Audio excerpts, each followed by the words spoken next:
कहते हैं कि करने की अगर इच्छा शक्ति हो तो कुछ भी किया जा सकता है, और अगर मन में ठान लिया जाए कि नहीं हमें कुछ नहीं करना है तो चाह के भी कुछ नहीं हो सकता। नमस्कार, मैं सत्य प्रकाश और आप देख रहे हैं सशक्त भारत न्यूज।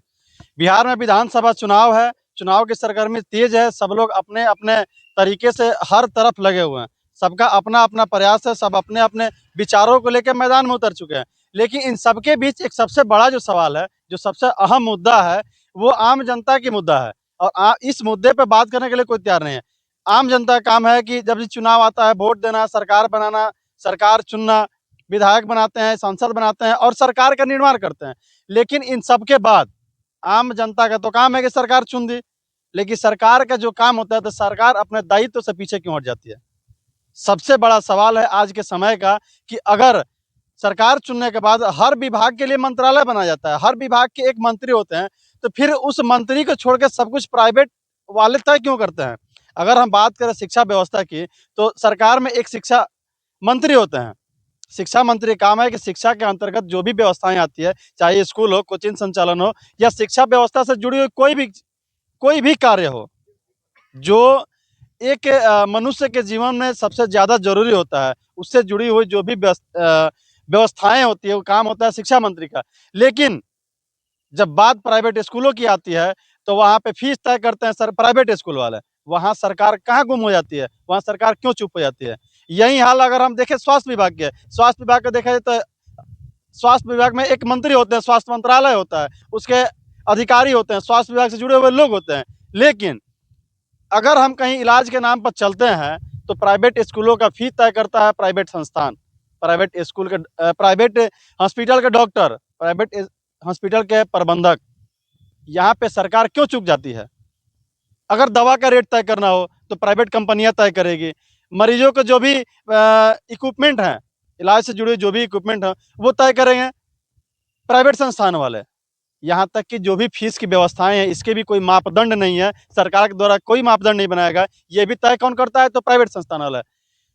अगर इससे आगे निकला जाए, अगर प्राइवेट परिवहन की तरफ हम लोग चलते हैं, जो कि आम जिंदगी में सबसे बड़ा अहम रोल कुछ है तो परिवहन विभाग का है। परिवहन मंत्रालय होता है सरकार में, चाहे वो राज्य सरकार हो या केंद्र सरकार हो, दोनों के पास अपना एक परिवहन मंत्रालय होता है। लेकिन अगर बात आती है कि परिवहन मंत्रालय के द्वारा कोई अगर विधि व्यवस्था तय की जाए, तो यहाँ पे परिवहन मंत्रालय अपना पीछा छोड़ा लेता है। यहाँ पे अगर किराया तय करना हो तो प्राइवेट संस्थान जो भी हैं, एसोसिएशन वाले तय करते हैं।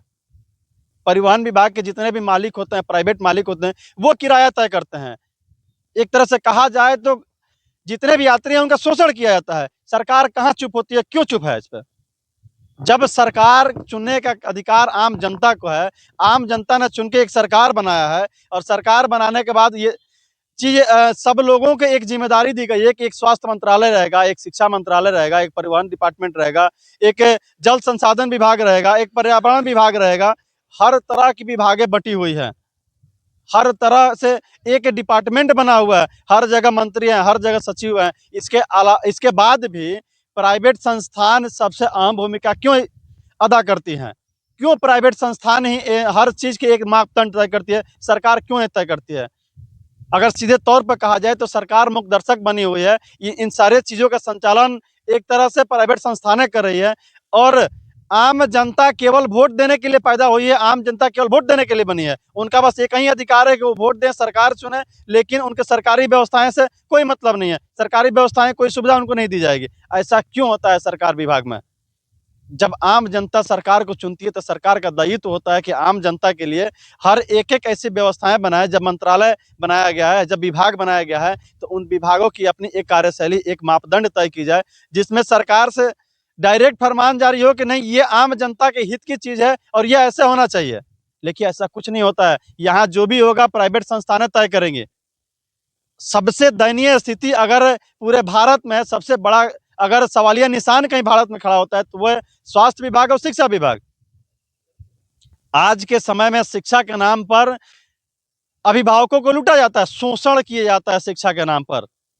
सरकार मौन बनी रहती है। हालांकि सरकार ये कहती है कि हमने सरकारी शिक्षा व्यवस्था के बारे में इतने काम किए हैं, लेकिन अगर काम किए तो फिर प्राइवेट संस्थान इतने आगे क्यों हैं?